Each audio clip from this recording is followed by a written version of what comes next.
Martin Van Buren as president. When Andrew Jackson decided not to pursue a third term as president, his vice president, Martin Van Buren,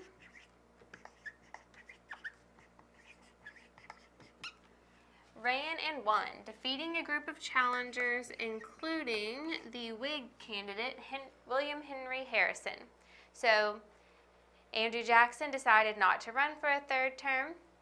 Martin Van Buren was his vice president, and he ran and won, defeating the Whig candidate, William Henry Harrison, among a group of other challengers. Now, Martin Van Buren wanted to continue a lot of Andrew Jackson's policies. He actually kept all but one cabinet member from Andrew Jackson's cabinet. Since he had served as vice president, he shared a lot of the same views and ideas about how the country should be run with Andrew Jackson. Van Buren's presidency was marked by frequent border disputes with Canada. There was a small group of Canadians that wanted to be free from British rule and wanted to separate and declare their independence.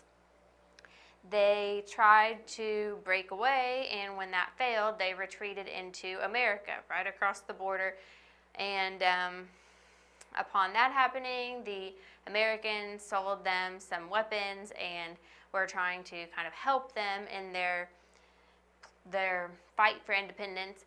But Martin Van Buren continually declared that he was neutral in this thing, that the United States was neutral in their relationship with Canada. They did not support this, and he passed some different laws that basically helped keep the peace there and made it illegal for some of the Americans to do the things they were doing to help the Canadians.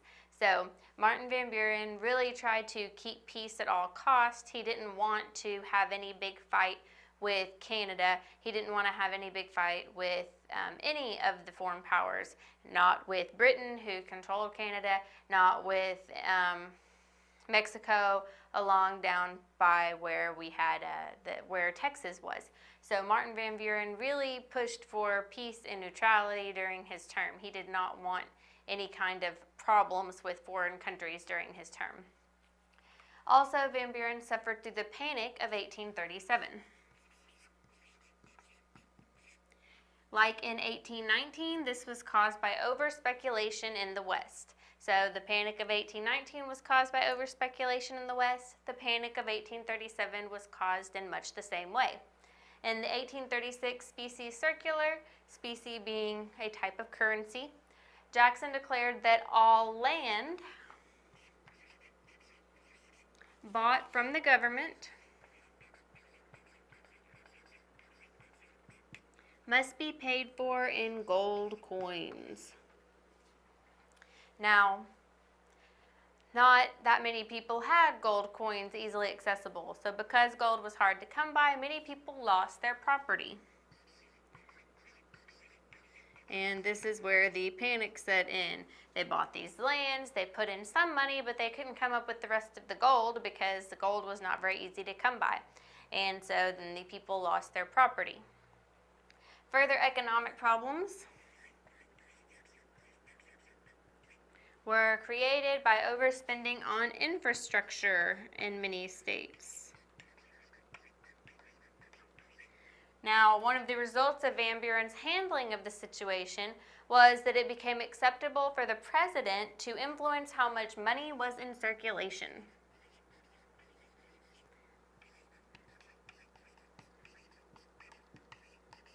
So, when Martin Van Buren determined how he was going to handle these economic situations with over-speculation in the West, with economic problems with overspending within the states, he got to influence how much money was in circulation. So the government, including the president, could decide to make more money to put into state banks or to not make more money and just make everyone work out their problems with what's already in circulation. So Van Buren kind of determined that, and so he set a precedent for future presidents that they would be able to control how much money was in circulation. In 1840, a listless Van Buren was defeated by Harrison, who promptly died after a month as president. So then John Tyler, Harrison's vice president, became the next president. So in 1836, Van Buren defeated William Henry Harrison, but in 1840, Van Buren really didn't campaign that hard. He hadn't had anything really exciting happen in his presidency. He had kept the peace, but he also had the economic crisis, and so without campaigning very hard, he was defeated by William Henry Harrison. But after a month as president, Harrison died, and so John Tyler, Harrison's vice president, became the next president. So Martin Van Buren's presidency came about because Andrew Jackson decided not to run for a third term, and as Andrew Jackson's vice president, he made a good candidate for the next president. He was able to defeat the Whig candidate among a larger group of challengers, but the Whig candidate William Henry Harrison was his closest contender. And Van Buren's presidency was marked by border disputes along the Canadian border, which Van Buren was able to keep neutral at all costs. He passed a series of laws that kept things peaceful and tried to keep things neutral between both the Canadian border and down along the Mexican border. So Van Buren was very pro-peace. He wanted to stay out of any kind of foreign affairs and keep the United States free from any kind of foreign conflict.